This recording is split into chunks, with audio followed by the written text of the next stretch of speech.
तो आज math practice का दूसरा दिन है, ठीक है। और हम आपको कुछ सवाल देंगे और उसका आंसर आपको जल्दी से जल्दी बोर्ड पे लिखना रहेगा, ठीक है। तो कल हम लोग कुछ सवाल लगाए थे, आज दूसरा दिन है, तो सेकंड डे का आज फर्स्ट क्वेश्चन जो आपके सामने है वो पहला सवाल है कि एक सेल फोन को 1500 में खरीदा गया और 1650 रुपये में बेचा गया, तो प्रतिशत लाभ क्या होगा। प्रश्न आपके सामने भी दिख रहा होगा, प्रश्न आपको दिख रहा है ना।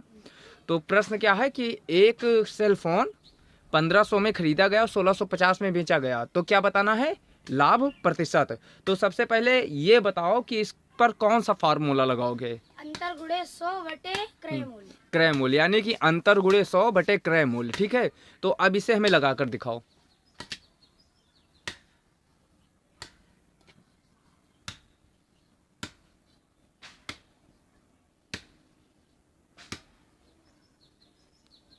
दो जीरो से दो जीरो कट गया, ठीक है, 2 जीरो से 2 जीरो कट गया। 10% लाभ। 10% का क्या हुआ, लाभ। लाभ हुआ, ठीक है। तो इसमें 10% का लाभ हुआ। अगर इतनी जल्दी क्वेश्चन को सॉल्व कर लोगे तभी टाइम आपके पास रहेगा। अब ऐसे सवाल में क्या करते हैं कि मान लो 1500 का खरीदा गया था, तो जो 1500 था वो उसका क्या था, क्रय मूल्य या फिर सीपी बोल सकते हो। क्या बोल सकते हो। और एसपी क्या था, एसपी हाँ 1650, यानी कि सेलिंग प्राइस या कि विक्रय मूल्य, वो कितना था 1650। अब इस पे सूत्र क्या लगाना है कि 1500 में खरीदा गया और 1650 में बेचा गया, तो कितने रुपए का लाभ हुआ या फिर अंतर, तो 150 रुपये का लाभ हुआ। तो जो लाभ होता है गुणे में 100 बटे में क्रय मूल्य, तो क्रय मूल्य कितना था 1500। इसको काट पीट के जब सॉल्व करोगे तो जो आएगा वही इसका आंसर हो जाएगा। तो अगले सवाल की तरफ चलें। तो सूर्यांश अगला सवाल है उसी तरीके का सवाल है, ताकि जो लोग ना सीख पाए हों वो फिर से एक सवाल देख ले। दूसरा सवाल हमारा ये है कि एक पुस्तक रुपये 150 में खरीदी गई और 180 में बेच दी गई, तो अब इसका लाभ प्रतिशत क्या होगा। इसका लाभ प्रतिशत, हाँ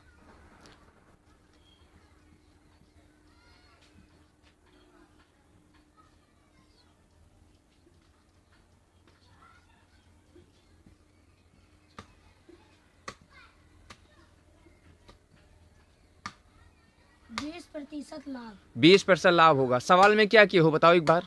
ये 30 क्या लिखे हो, 30 क्या लिखे हो, 30 अंतर। अंतर क्या, अंतर बोल सकते हो या फिर लाभ बोल सकते हो। देखो जब कोई चीज़ 150 में खरीदी गई और 180 में बेची गई, तो हमें पता होगा कि इसमें लाभ हो रहा है, सीधी सी बात है। और सवाल में भी पूछ रहा है कि लाभ प्रतिशत बताइए। देखिए नवोदय की परीक्षा में ज़्यादा घुमाएगा नहीं, वो सीधा सीधा पूछ लेगा लाभ प्रतिशत बताओ या हानि प्रतिशत बताओ।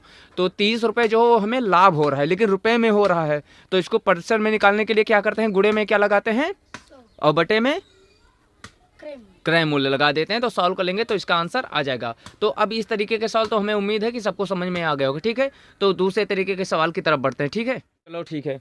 तो जो हमारा अगला सवाल है वो सवाल ये है कि एक सीलिंग फैन को 750 में खरीद पर, एक सीलिंग फैन है जिसको 750 में खरीदा गया और उसे पर 18% लाभ पाने के लिए उसको किस मूल्य पर बेचा जाना चाहिए। यानी प्रश्न ये कह रहा है कि एक सीलिंग फैन 750 में खरीदकर 18% लाभ पर बेचा जाता है, तो विक्रय मूल्य क्या होगा। यानी कि 18% लाभ कमाने के लिए उसको किस मूल्य पर बेचा जाना चाहिए, तो इसको लगाकर बताओ।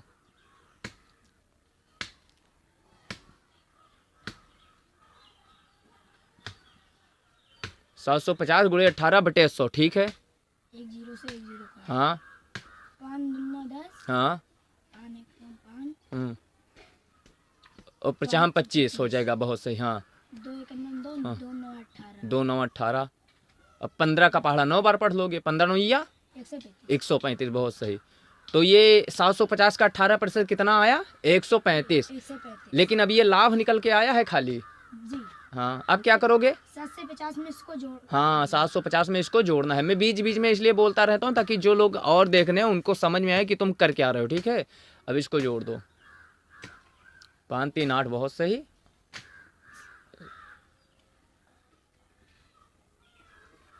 हाँ तो नया जो मूल्य है वो कितना हो जाएगा, 885। यानी कि 750 में खरीदी गई वस्तु को अगर 18% लाभ पर बेचा जाना है तो उसको 885 रुपये में बेचा जाना चाहिए, ठीक है।